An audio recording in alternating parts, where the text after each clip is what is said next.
as decisive as possible to end the threat of illegal immigrants endangering our communities and taking American jobs.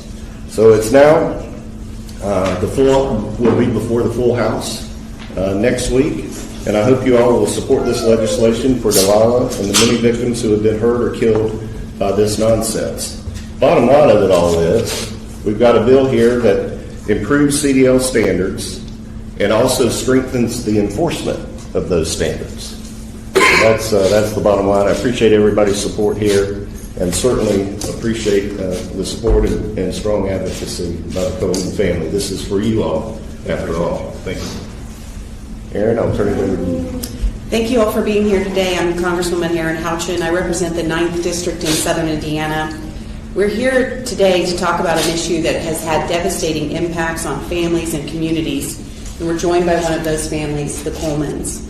I want to recognize Marcus and his daughter Delilah, who I've had the opportunity to spend time with this week, and that made the issue very real. Delilah's story is heartbreaking. It's exactly why we're here today. A 5-year-old girl was nearly killed when an illegal alien was driving an 18-wheeler and ran a stop sign and crashed into her, leaving her with life-altering injuries and unable to speak. What happened to her should never have happened, and unfortunately it's not an isolated case.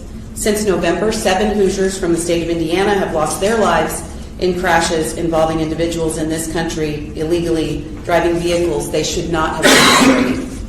These are preventable tragedies, and they point to a clear gap in our laws that we must fix. And that's why we're here today to talk about Delilah's Law. The goal is straightforward. If you're in this country illegally, you should not be able to obtain a commercial driver's license.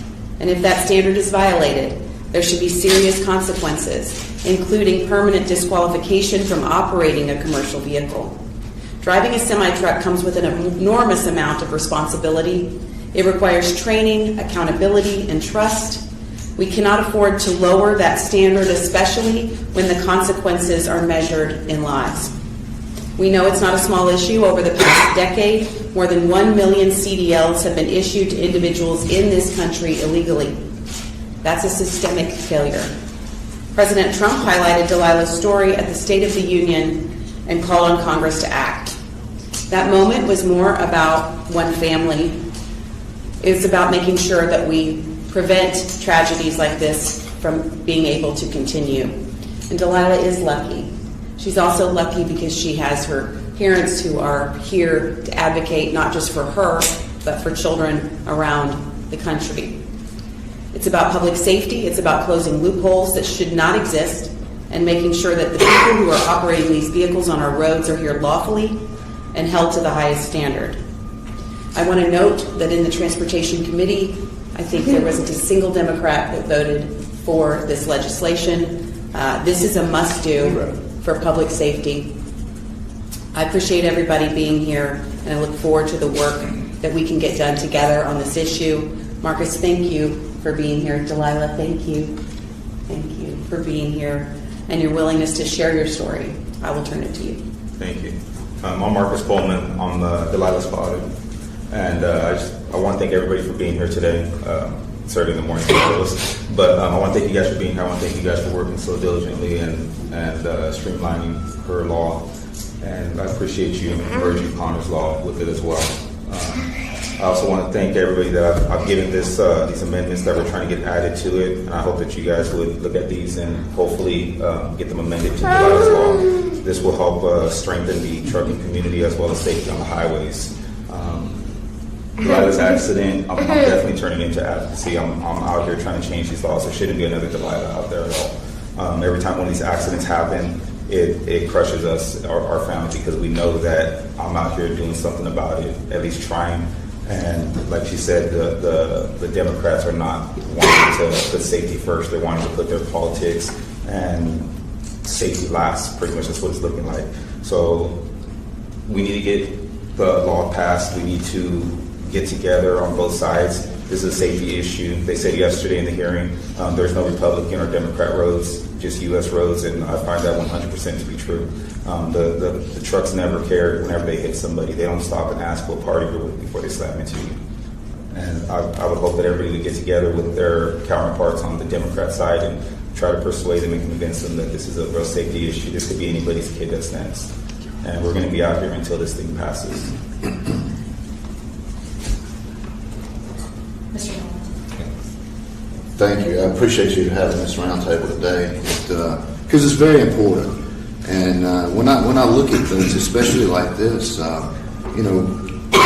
what is a CDL? What is a commercial driver's license? And what does it mean to hold it? And then the other part of the equation is, the problem is, how did these people get these licenses? So how do we fix all of that?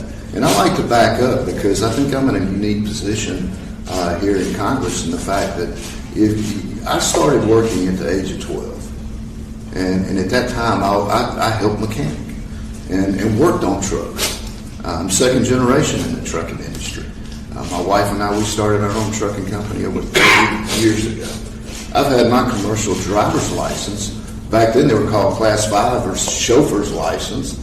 And I've had them since I was 18 years old. I know what it takes to drive a truck, and I know how important it is to make sure that we have the right people driving these trucks. And so when you take a look at a commercial driver's license, what does that entail? How do you get that? Okay, you've got to take a written test. You've got to identify parts on the equipment. You've got to be able to drive the truck. And in every one of those cases, what baffles me is the fact that you've got to talk and speak and read English. And that's not been the case with at least over 200,000 people that have gotten a commercial driver's license that can't speak or read English. And those that are here illegally and are driving trucks, they shouldn't be here in the first place. They need to be returned and go back home. That's an easy answer. Fix for that. But then you take a look at what all's entailed with commercial driving. I mean, it's not just driving down the road with 80,000 pounds behind you and just reading signs. There's more involved with that. You've got bill of ladings out there. How do you know what you're picking up if you can't read English? How do you help instruct on loading the truck if you can't communicate how you need to set the weight up to haul that down the road safely? How do you communicate with mechanics if you have a mechanical problem out on the road if you can't speak or read English? In most cases, I can tell you, they probably just get in the truck and go down the road anyway, especially if they're here illegally. I mean, what's that going to do to them? They're already here illegally. But how did they get these licenses? And this bill focuses, and you're exactly right, Representative Rouse, it focuses on the problem, how do we make trucks safer, and then how do we stop this insanity? Because it's destroying our industry. When you have CDL mills out there that are advertising in foreign countries, in foreign language, hey, let's get you a license and you can go to the United States and drive a truck. Doesn't say anything about making sure that you're proficient in English or that you can read or write. And that's the thing. If you come here legally, and you can speak English proficiently, hey, this is a great occupation. There is a reason they call it professional driving. It's a skill. It's an important job, something we need in this country. But we don't need CDL mills out there just churning people. We don't need states out there that are just handing out these commercial driver's licenses. So thank you for fixing this problem. I'll say one last thing too. I heard yesterday over and over and over about these people driving trucks. When you come to this country, we don't hand out jobs. Like, you're going to be a truck driver, you're going to be a painter, you're going to do... No. You need to be able to deserve and have the requirements and skills to do the job. I don't care what kind of job it is. And when you're out on the highways, when you're out on the public roads, you're out there with my family and your family and the Coleman family. And we ought to make sure that we have the best people driving this equipment with the best equipment that there is, period, on the road. So thank you for bringing this. It's very necessary, and I look forward to seeing this get passed across the finish line. Thank you. Dave? Oh, thank you, sir. I'm Dave Taylor from Ohio's 2nd District, which is Southern Ohio, and I want to thank Delilah and her family for being here today, making the trip, and all the hard work they've done that's gone into this. taking the time to share her story as Congress works to ensure that future tragedies like hers are prevented. I'm also very thankful to Representative Rouser and Houchin and everybody at the table for their incredible work to get this vital legislation to the point that it is today. I was proud to support Delilah's law and give innocent Americans like her a voice in Congress. It's common sense, as Mr. Collins said, that if you want to drive an 80,000-pound truck, that you'd be able to read and speak English. Like Mr. Collins, I've been in the third-generation trucking business myself, so you understand what it really takes to drive a truck. I was in the concrete business. It's probably he might even agree, it's one of the hardest truck driving jobs there are. So having talented, proficient people in those positions is vital. Now, years ago, the federal government recognized this and created requirements to ensure that truck drivers across the country, across the United States, could read signs and communicate with law enforcement in case that they needed it in English to obtain a commercial driver's license. That ended in 2016 when the Obama administration decided to remove the English language proficiency requirement from the out-of-service criteria. So if you can imagine, this creates a situation where a person who's driving down the road can't read the signs. You discover that they can't read the signs, you write them a ticket they can't read and send them down the road. And that endangers, as has been said, your family, my family, and everybody's family. We've seen on the news the disastrous situation that's been created by that. Tragic accidents from coast to coast that have killed and maimed people from all of our states, frankly. And since President Trump's executive order requiring English language proficiency, a very common sense move, and Secretary Duffy's work on implementation, there have been at least 9,500 truck drivers that have been taken off the road for failing to meet those proficiency requirements. And I have to believe that lots of other ones have taken themselves out of that job to look for other ones to avoid that risk. I'm very proud to support this bill, which will codify that executive order and place additional safeguards to ensure that all CDL holders can read the road signs and know what they're supposed to do and when they're supposed to do it. And I'm especially appreciative, again, to Representative Rouser for including provisions in my bill, Connor's Law, and including Connor's name in this piece of legislation. Connor Zion was killed by an illegal immigrant driver who couldn't read the road signs at just 18 years old. And it's good that his memory will be a part of this as well. It's tragedies like that, which are so easily preventable, need to be remembered in this legislation. It's going to take a big step towards making sure they don't happen in the future. It's past time to hold these illegal aliens accountable. They should not be in our country to begin with, much less driving these incredibly dangerous vehicles. They're dangerous to people that don't know how to drive them, and that's who we're dealing with. As I said, I'm proud to support this legislation and ensure that these tragedies never happen again. I appreciate very much being here with everybody today. I look forward to continuing to work on this legislation until we get it across the finish line. James. Well, this is a particularly poignant issue for me because the accident that injured Delilah occurred in my congressional district. That's why I am so proud to be a co-sponsor of this legislation. I'd like to thank Congressman Rouser, Congresswoman Houchin for moving this forward. It boggles my mind that next week this bill will have opposition on the House floor because it is just common sense. Representative Collins articulated it well. If you can't read English, you can't read not only street signs, but placards, safety information, manifests, load documents. And if you don't have work authorization, you shouldn't be issued a commercial driver's license that enables you to work. And this is more than about protecting and enforcing our immigration laws. It is about respect for the rule of law and obeying rules, because if you're willing to break immigration law for your own gain, you're probably willing to break other kinds of safety laws. And adherence to those safety laws is very important in doing a safe job as a commercial truck driver. And so this is just basic common sense, and that's why I am just gobsmacked that we're going to have people voting against this bill. So I want to thank everyone for helping us articulate this issue. I want to thank Delilah and her family for being here today. It is a really, really difficult thing to do, to expose your personal tragedy to the rest of the world. But you're doing it for a great reason, to try and make our nation safer, our roads safer, and to prevent accidents like this from happening again. So we're here reinforcing what you're doing, and I want to thank you very much for your advocacy. Thank you. Tim? Thank you. I'm honored to be here, and thank you for sponsoring this. I would say my buddies Mike Collins and Dave Taylor, every time we pass some stupid regulation or price ticks up on fuel, it eats their bottom line, and they're just barely eking a profit. And for them to be here, to be on this bill, I think means a lot to what's really behind this. It's for doing the right thing, and I applaud both of you guys. So thank y'all.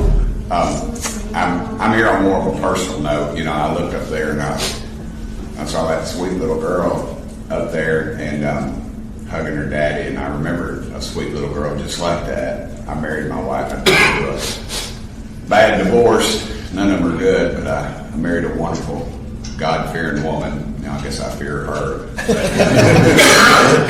don't print that. No, maybe you should. I think it's public. Do what? I said, I think it's public. Yeah, I don't care. And I looked up there and I saw that sweet little girl, and I thought about the little girl that was 5 when I got hurt, and I met her mom. It tears me up. And to think that Democrats wouldn't stand to applaud that sweet little girl, to me, just shows you how lost we are as a country. Just how much evil is in people's hearts. And I thought about a little boy named Pierce Corcoran. He's in my district. I know his mom and dad, and he was killed by an illegal, not in a truck, but he didn't have a license. And he's gone. He's getting ready to get married, had a beautiful fiance. I saw his granddad last week. He choked up, and I choked up. But I just still go back to that little girl that I got. I didn't think I was going to get a family, and I got a little girl, and she would always hug me and kiss me just like that. And I thought of that sweet little girl, Isabel, who's now 18. And it's very personal to me that we as a country cannot come together on this issue. And I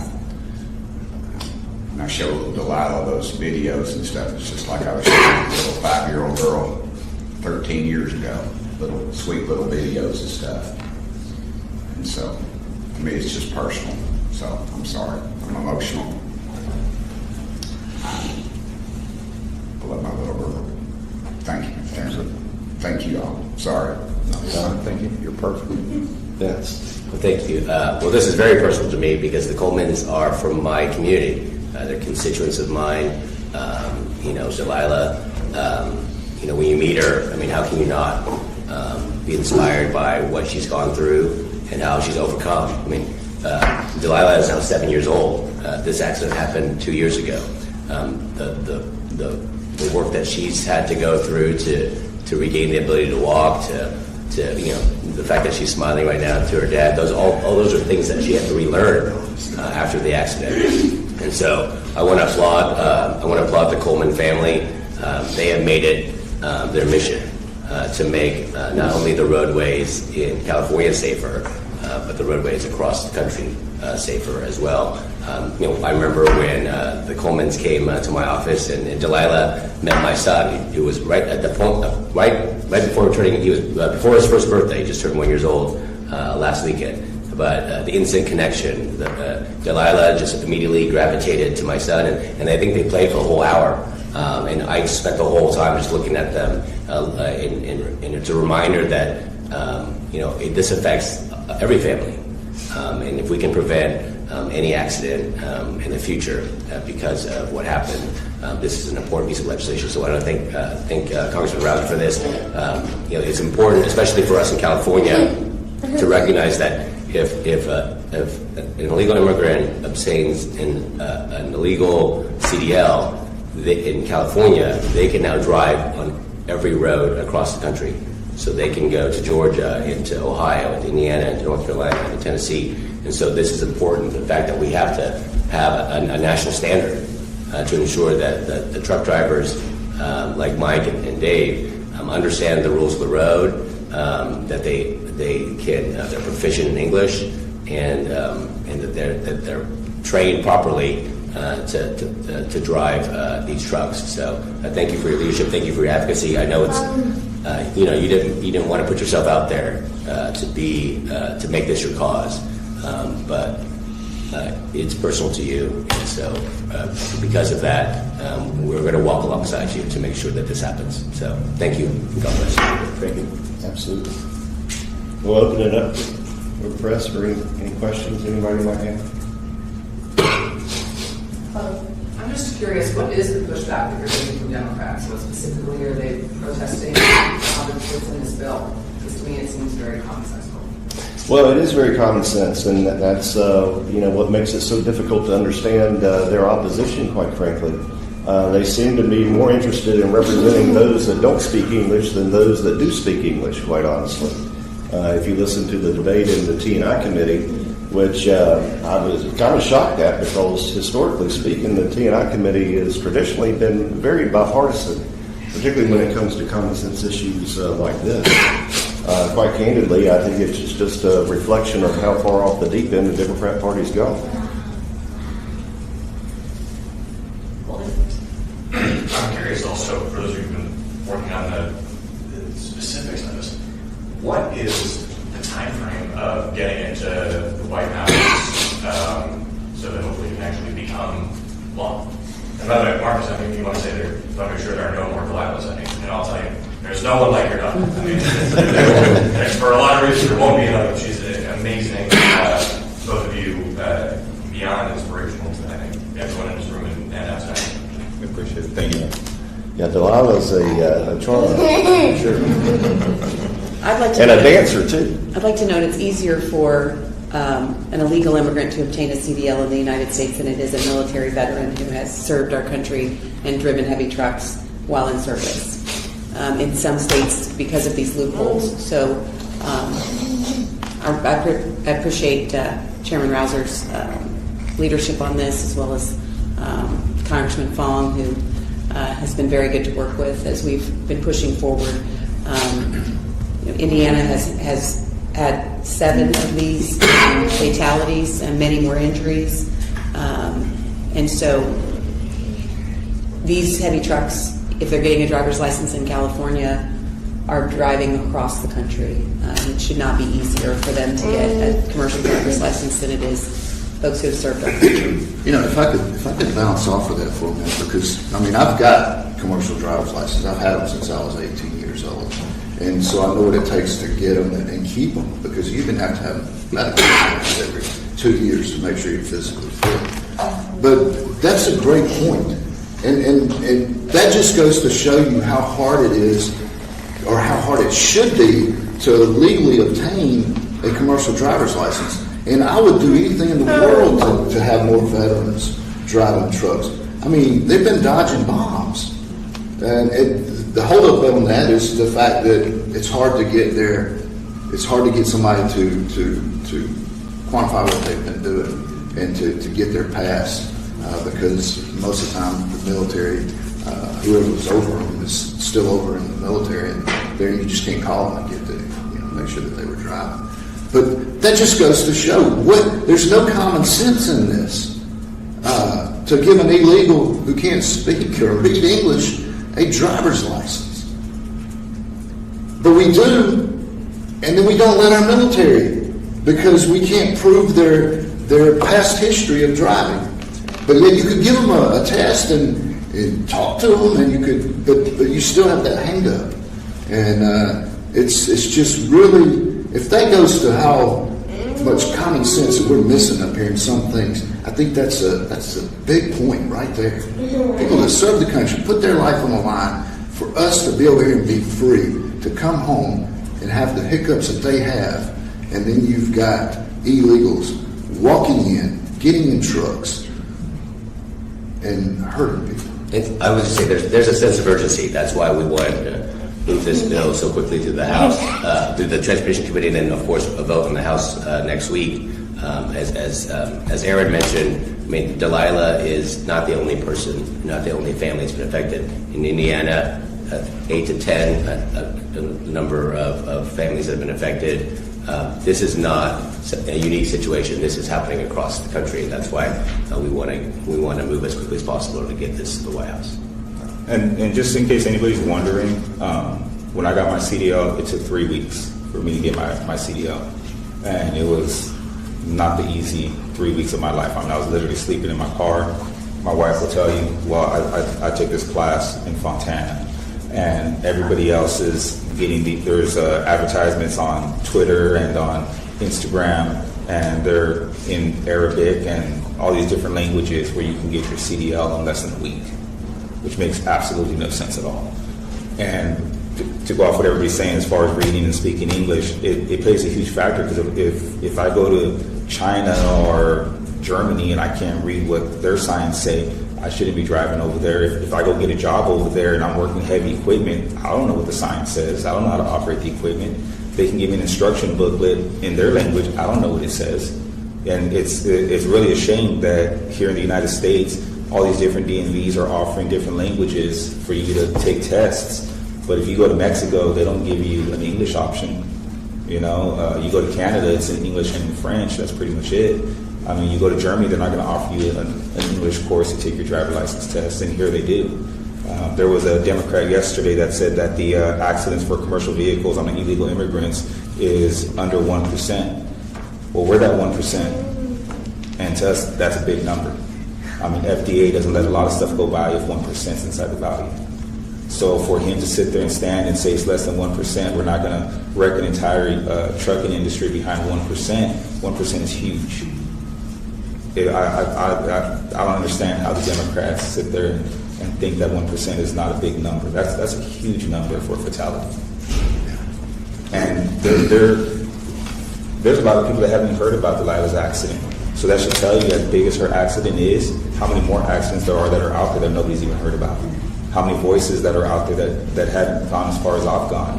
How many unanswered emails and unanswered phone calls to the White House or Department of Homeland Security trying to get their story out. It took me, her story's going to be 2 years old come up in June. And it's barely getting out right now. This is how long it took. So there's a lot of car accidents out there where people have died and have been injured that nobody knows about yet.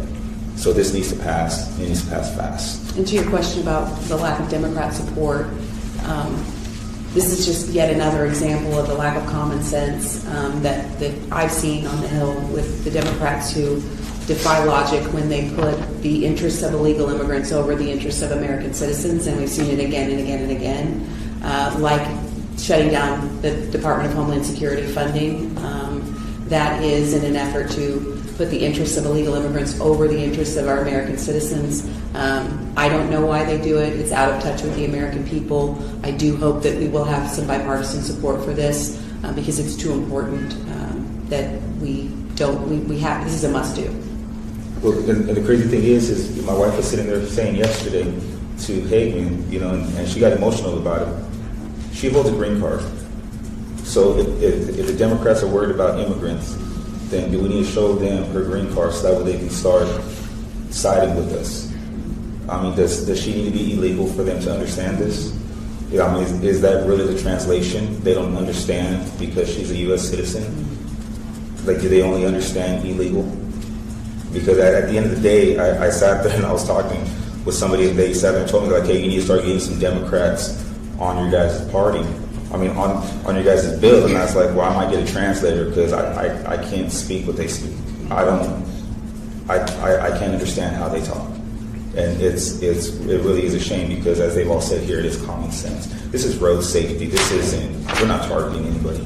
We're not targeting truckers. I'm a trucker. We're not targeting immigrants. She's an immigrant. My family's an immigrant. We're not targeting anybody. We're targeting people that shouldn't be on the road. That's it. It's plain and simple. They shouldn't be on the road. That's the only person we're targeting. Yeah, There's nothing in here. This is fundamentally a safety issue. Under these new requirements, everybody's going to have to comply. On the timeline question of getting to the president's desk, the legislative process is slow. It's kind of designed to be slow. Hopefully this one gets sped up because every day that passes is a possible another Delilah, another Connor. So this has to be treated with haste. But this is a well thought out, well discussed bill that should get early attention. It has to get through this, has to get across the House floor, it has to get to the Senate, it has to get to the President's desk. There's no reason that can't be done expeditiously in this case in order to save lives, and not just lives, but people whose lives are changed like Delilah. Representative Taylor, I'd like to bounce off of that too, because I've often said that there's not anything that actually happens of any consequence in this town until the American people demand it. And having the Colemans out on the front lines like that, it reminds me a lot of the Lake and Riley Act. And I think this is as important as that piece of legislation. And we need to make sure that the American people understand just what kind of common sense policy this is, how it's going to be helpful. I can't think of anybody in the trucking business that wouldn't be for this. Every trucker on the road is going to be for this piece of legislation. They don't want to be associated with that, with somebody that can't read and is in endangerment on the road. So what we need is the American people's help. This is something you can call in and demand that gets done immediately. And American people step up and they start talking about, by God, this place up here, listen, because at the end of the day, most of them got to have votes to come back up here. And they'll want to do that. So I'll just add, if this was 20 years ago, it would pass by unanimous consent in the U.S. Senate. Yeah. That's how much things have changed, politically and with respect to the parties. We'll do one more question for the speakers. So I believe right now the bill mandates that it directs Secretary of States to remove these driver's license from illegal immigrants. Is there transportation for states on a timeline for these licenses to be revoked? Well, they're already working on that from an administrative standpoint. This bill was well crafted, at least as best as you can do it. Not that there can't be some improvements along the way, but with involvement from the Secretary's office, the department as a whole, and certainly the White House as well, in addition to the Coleman family and their perspective on this particular issue. So we're basically codifying what the administration is already putting into practice, and then improving the standards even more, and then putting in place additional safeguards that those standards can be enforced. Bottom line.